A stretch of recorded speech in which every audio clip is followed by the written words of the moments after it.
आणि ओबीसी आंदोलनकर्ते लक्ष्मण हाके सध्या बोलतात। आमचे प्रतिनिधी त्यांच्याशी संवाद साधतात। लक्ष्मण हाके आणि त्यांचे सहकारी नवनाथ वाघमारे यांच्या भेटीसाठी सरकारचं शिष्टमंडळ या ठिकाणी दाखल झालं होतं।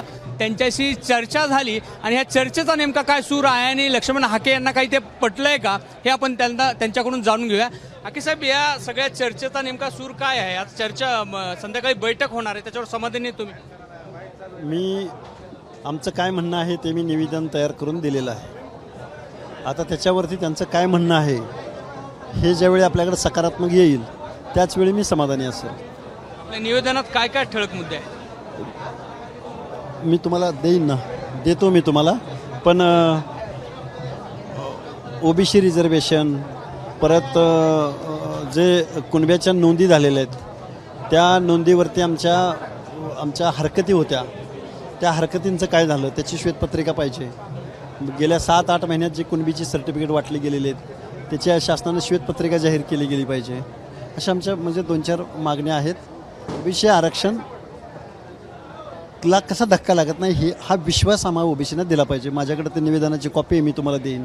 मुख्यमंत्र्यांशी थेट तुम्ही फोनवरती बोललात, उपमुख्यमंत्र्यांना देखील बोललात, नेमका काय सूर होता, काय संवाद काय झाला? मुख्यमंत्र्यांनी शिष्टमंडळ पाठवायची विनंती केली आणि त्यावरती आम्ही ॲग्री झालो, कारण आमच्या सगळ्या नेत्यांची नावं पण मी सुचवले आणि ते जाऊन शिष्टमंडळ चर्चा करेल आणि ते रितसर निवेदन घेऊन जातील। कोण असेल या शिष्टमंडळामध्ये? शिष्टमंडळामध्ये विरोधी पक्षनेते विजय वडेट्टीवार साहेब असतील, भुजबळ साहेब नेतृत्व करतील, आमचे प्रकाशअण्णा शेंडगे असतील, जानकर साहेब असतील, पडळकर साहेब असतील, धनुभाऊ असतील, पंकजाताई असतील, ही प्रामुख्याने मंडळी असतील आणि अजून काही आमच्यातले इथले लोकलचे जालना, अंबड या गावातले असे काही लोक असतील। सर, सूर तर असा होता की धक्का लागणार नाही ओबीसींना, पण अजूनही चर्चा सुरू आहे। एवढं छातीटोकपणे सरकार सांगत होतं तर त्याचा तपशील मिळत नाही, याची काही खंत आहे? धक्का लागणार नाही, कसा लागणार नाही तेवढंच सांगावं मला, एवढाच प्रश्न विचारतो मी गेले 8-9 दिवस।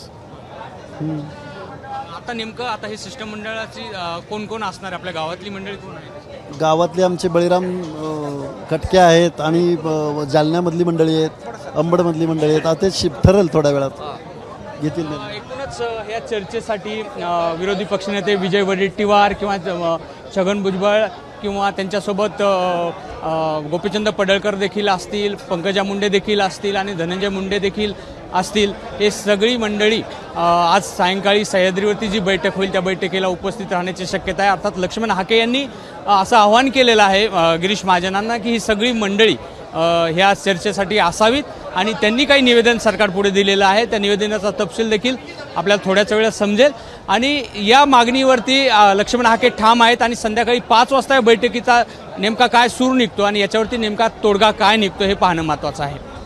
कॅमेरामन आयुबसह रवी मुंडे, एबीपी माझा, वडीगोद्री। तर ओबीसी नेत्यांचं एक शिष्टमंडळ सरकारच्या भेटीला जाणार आहे आणि तिथे अर्थातच संध्याकाळी 5 वाजता सविस्तर चर्चा केली जाईल। एबीपी माझा, उघडा डोळे बघा नीट।